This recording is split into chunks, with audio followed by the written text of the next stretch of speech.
ஷேய் 12 ராமேஸ்வரம் ஜோதிலிங்கம் எலுமிச்சம்பழம் கனி போய் போய் இப்போ தான் அரசியல்வாதி வீல் சேரில் உட்கார வைக்கார்.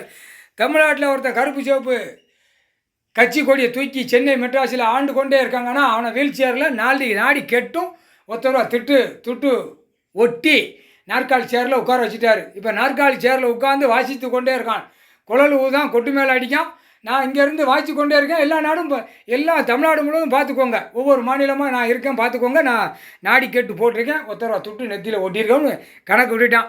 அது கரெக்டாக நாடி கெட்டு ஒருத்தரவா துட்டு போட்டாராடா இல்லை கணக்கு வழக்கு பார்க்கக்கூடிய மானிட பிறகு பாக்கியம் இல்லை. திரை லோகத்தில் இதான் மந்திரம் போய்கிட்டே இருக்கும். ஒருத்தனே அமைக்கிறோம் சொட்டாக்குன்னு. புரியுதா? பார்த்து கும்பிட்றவன் கும்பிடுதான். ஐயா பிறப்புக்கு வழி கொடுங்க ஐயா, நல்ல வழி கொடுங்கய்யான்னு கும்பிடுதான். அவனுக்கு அந்த இறக்கம். அவன் வேலை பார்த்து சாப்பிட்றவன் கேட்கான். அன்றாட பொழப்பு விவசாயம் பண்ணுறவன் ஐயா கணக்கில் வந்தவொடனே பார்க்கான். காலையில் வீட்டில் உட்காந்து குடும்பமே உட்காந்து பார்க்கு. ஐயா ஆசீர்வாதம் கொடுங்க, நாங்கள் உழைச்சி சாப்பிட்டு கொடுங்க, எங்களுக்கு நோய் நொடி இல்லாமல் கொடுங்கன்னு கேட்கான்.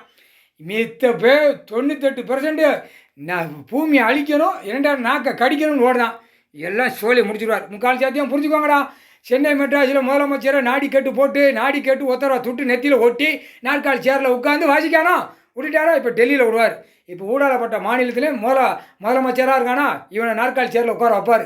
உட்கார்றா முச்சித்தலையில் செப்புன்னு அடிச்சே உட்கார வைப்பார். முக்கால் சாத்தியம் உட்காந்துட்டானா தமிழ்நாட்டில் உட்காந்துட்டானா நாற்காலி சேரில் வாசிக்கானா நாற்காலி சேரில் உட்காந்துட்டாலே பிடிச்சி புட்டிங்கி எடுத்து போடுவார். முக்கால்